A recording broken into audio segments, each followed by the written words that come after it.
السلام علیکم دوستو، دسمبر 1972 میں انسان نے آخری بار چاند پر اپنا قدم رکھا تھا، اور تب سے اب تک ان 50 سالوں میں کوئی بھی انسان چاند پر نہیں گیا۔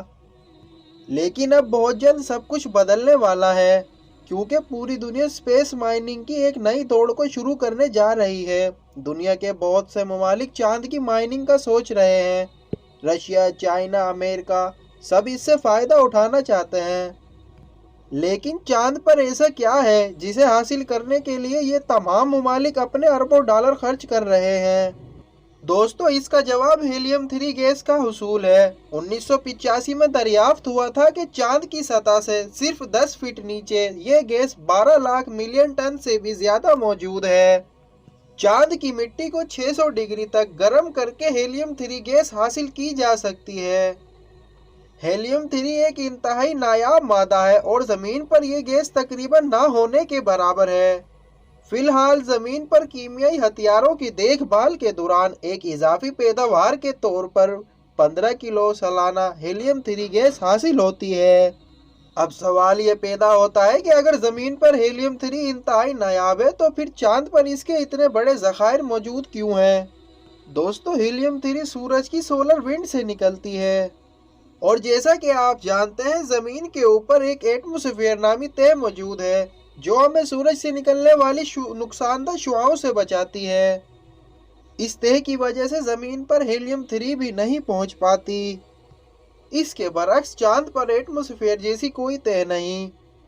اسی وجہ سے چاند کی سطح اربوں سالوں سے اس گیس کو جذب کر رہی ہے، اور یہی وجہ ہے کہ چاند پر یہ گیس لاکھوں ٹن کے حساب سے موجود ہے۔ ہیلیم 3 گیس تابکاری مادوں کی اضافی پیداوار کے بغیر ایٹمی بجلی پیدا کرنے کے لیے ایٹمی ری ایکٹر میں بطور ایندھن استعمال ہوگی۔ فی الحال ایٹمی بجلی پیدا کرنے کے دوران خطرناک تابکاری مادے بھی پیدا ہوتے ہیں جنہیں انتہائی احتیاط سے زیر زمین بنائے گئے اسٹور ہاؤسز میں رکھنا پڑتا ہے۔ دوستو، صرف 25 ٹن ہیلیم 3 گیس اتنی بجلی پیدا کرے گی کہ اس سے پورے امریکہ کی ایک سال کی ضروریات پوری ہو سکتی ہے، اور چاند پر موجود ہیلیم 3 گیس سے 10,000 سال تک ساری دنیا کی انرجی ضروریات پوری ہو سکتی ہیں۔ سائنسدانوں کے مطابق چاند کی 10 لاکھ ٹن مٹی نکال کر اسے 600 ڈگری تک گرم کیا جائے گا، اور اسے پراسس کرنے کے بعد 70 ٹن ہیلیم 3 گیس حاصل ہوگی۔ اس وقت ہیلیم 3 گیس استعمال کرنے والے ایٹمی ری ایکٹر کی تعمیر شروع ہو چکی ہے، جو کہ 2035 تک مکمل ہو جائے گی۔ امریکی خلائی ادارے ناسا کے مطابق چاند کے شمالی قطب پر 600 میٹر ٹن سے زیادہ برف موجود ہے۔ موجودہ دور میں راکٹ کو خلا میں بھیجتے وقت سب سے بڑا مسئلہ اس میں استعمال ہونے والے ایندھن کا ہوتا ہے، اور راکٹ کا 90% حصہ ایندھن پر مشتمل ہوتا ہے، کیونکہ راکٹ کو واپسی کا ایندھن بھی اپنے ساتھ لے کر جانا پڑتا ہے۔ چاند پر موجود برف کو پانی میں تبدیل کر کے اسے توڑ کر مائع ہائیڈروجن اور آکسیجن حاصل ہوگی۔ دوستو، یہ گیس راکٹ کے ایندھن کے طور پر استعمال ہوتی ہے۔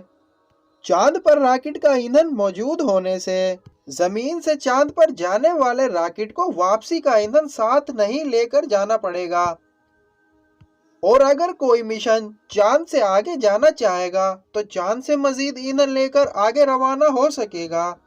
اس کا مطلب ہے کہ چاند پر ایک گیس اسٹیشن بنایا جا سکتا ہے، اور جو ملک سب سے پہلے اس میں کامیاب ہو گیا اس ملک کی نظام شمسی میں اجارہ داری ہوگی۔ اس کے علاوہ چاند پر موجود برف سے وہاں پر موجود افراد کو آکسیجن فراہم کرنا بھی ممکن ہوگا۔ امریکی خلائی ادارہ ناسا 2025 تک چاند کی زمین پر بیس قائم کرنے کا منصوبہ رکھتا ہے۔ چاند پر بیس قائم کرنے کے لیے زمین سے میٹیریل لے کر جانا انتہائی مہنگا ہے۔ دوستو، اس مقصد کے لیے چاند پر ایک خاص قسم کا 3D پرنٹر لے جایا جائے گا جو سورج کی روشنی کی مدد سے چاند کی مٹی کا استعمال کرتے ہوئے ایک مکمل طور پر خودکار نظام کے ذریعے بیس قائم کرنے میں مدد فراہم کرے گا۔ دوستو، USA، رشیا، چائنا کے علاوہ اور دوسرے ممالک کا دعویٰ ہے کہ وہ